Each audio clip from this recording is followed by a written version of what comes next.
to say. But before I begin, while you're still kind of standing, make sure, let's all thank the servers and the workers here one more time for everything they do.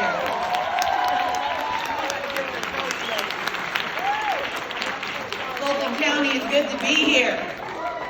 We are 52 days away from destiny.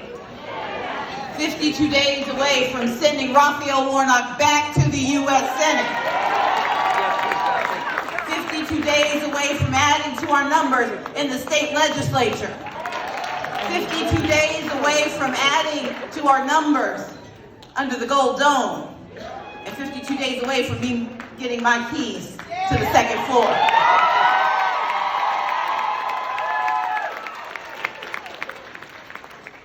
Days seems like a long time, and it's a blink of an eye.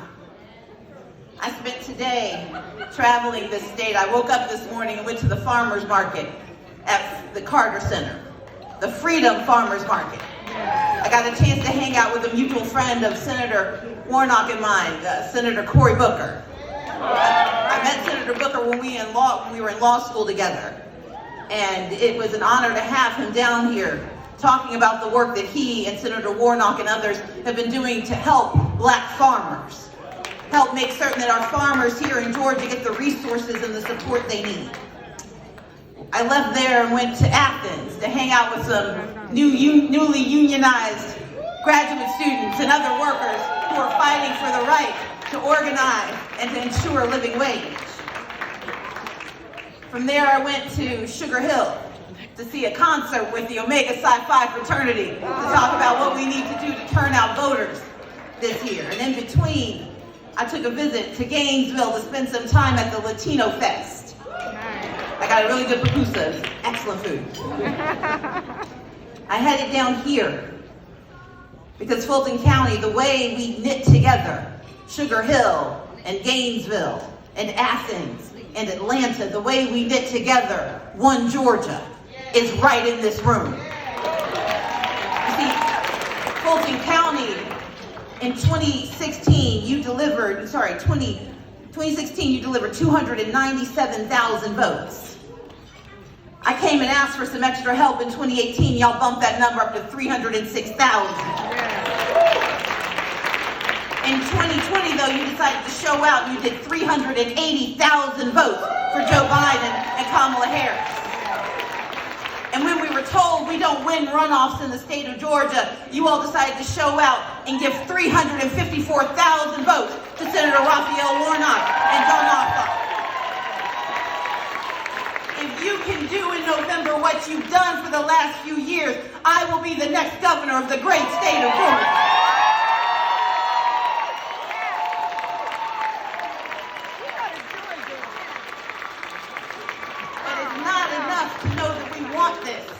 We've got to know we have to work for this. Because my opponent is working hard to deny us this. But that's not new for him. You see, this is the same man who decided that while he gets PPP and got that loan forgiven, that he is angry that Raphael Warnock delivered student loan forgiveness for the state of Georgia. Why is it that he can get his loans forgiven, but our students can't, our young people can't? Why is it that he can make money off of real estate but won't put a dollar into making sure we have affordable housing throughout the state of Georgia when we need it? Why is it that he is comfortable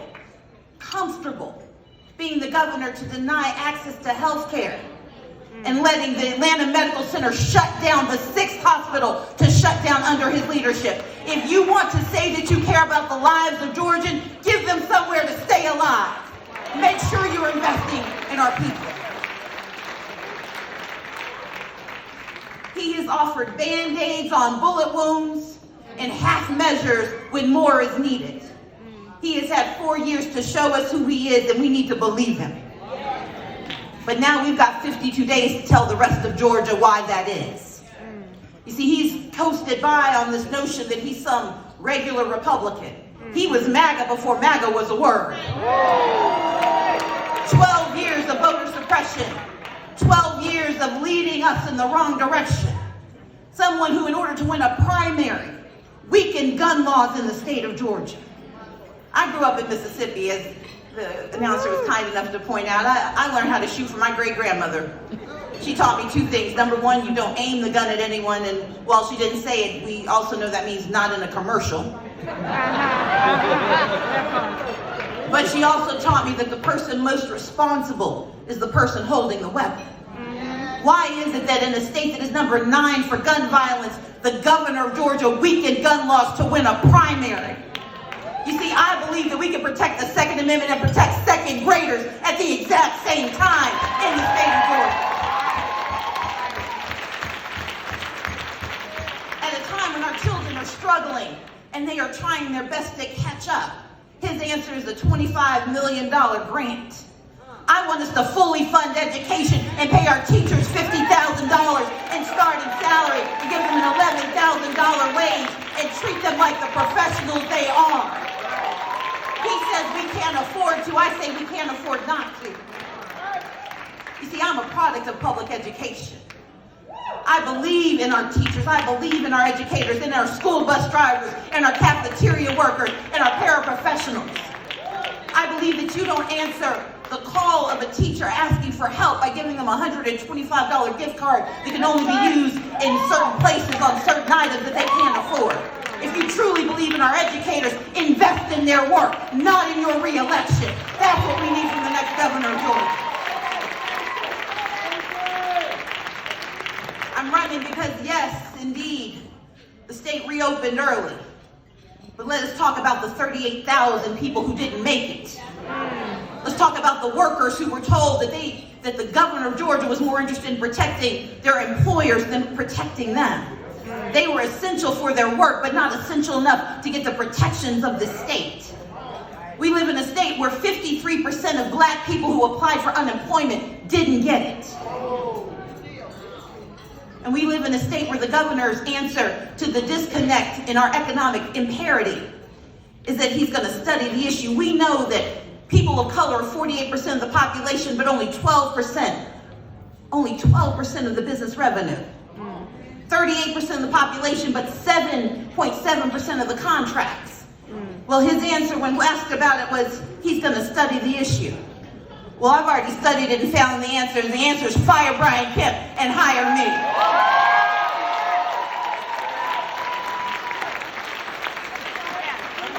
You see, if we keep going the way we're going, it will be 100 years before there is economic parity in the state of Georgia.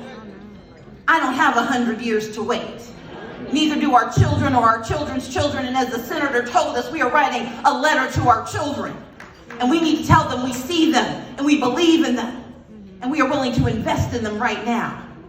We have a $5 billion surplus in the state of Georgia. After we've paid every bill. After we put 15% into a rainy day fund. Look, the good Lord only requires 10%. We do 15%. Wow. And once we have done that using his own math, we've got $5 billion. You see, Fulton County Democrats, we've been living in a house that's been leaking for a while. The roof has been leaking, and every time there's a heavy rain, the basement floods. And for 20 years, Republicans have told us all we can afford to do is patch the roof and take some buckets down to the basement and bail it out. But now we've got the ability to replace the roof and fix the plumbing and make sure our house is ready for the next generation. My opponent's answer is that he wants to give the money to the wealthiest of Georgians. He wants to do yet another set of tax breaks for the rich. And let's be clear, the last time he did this, the one he likes to talk about, 50,000 Georgians will get $500 million. But middle-class Georgia is going to get $193. Wow. Working-class Georgia gets $27. My answer is, why not make a balloon payment on the future? Why not invest in the people that we have right here and right now? Why not do for our children and do for our families and do for our seniors and do for our veterans? Why not use the money we've got to do the work that needs to be done so that we have a future we can all look forward to? That's why I'm running to be the next governor of Georgia.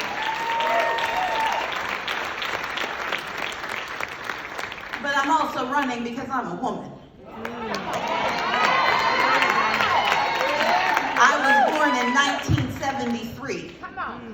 My entire life, I have known the protection of two laws. Yes.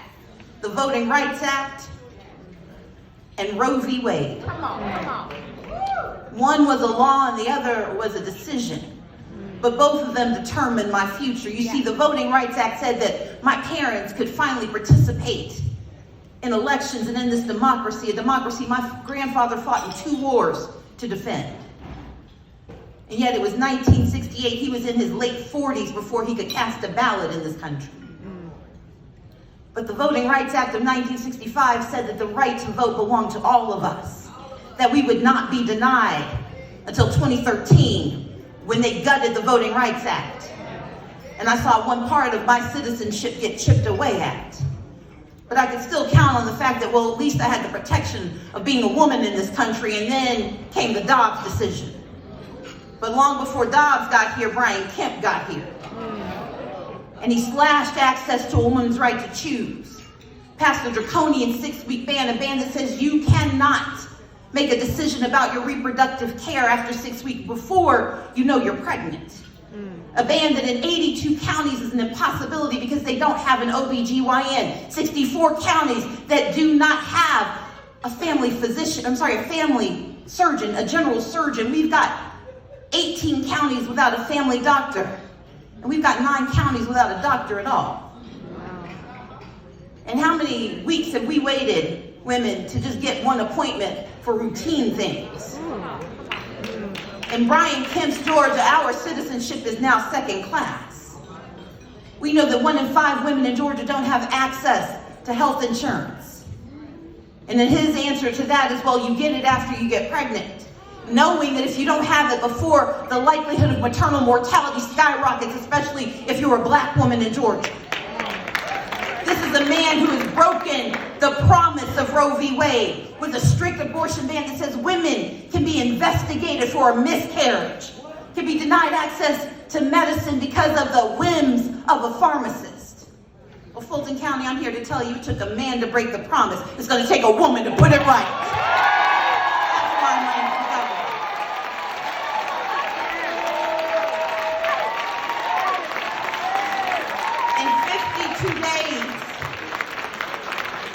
In 52 days, we can tell the next story of Georgia.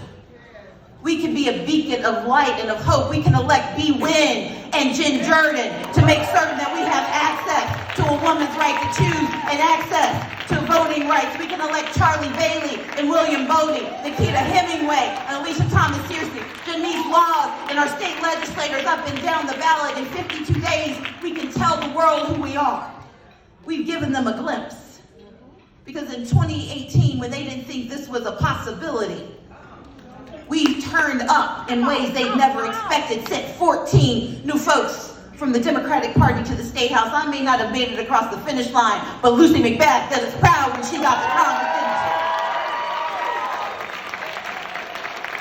But we didn't stop there, Fulton County. In 2020, we came back and we said we're going to do you one better. And we sent them Joe Biden and Kamala Harris and 16 electoral college votes. And because we're Southern, we decided in January to give them a little extra gift. Raphael Warnock and John Ossoff. And in 2020, we are going to give them the first black woman to be a governor in the history of this country.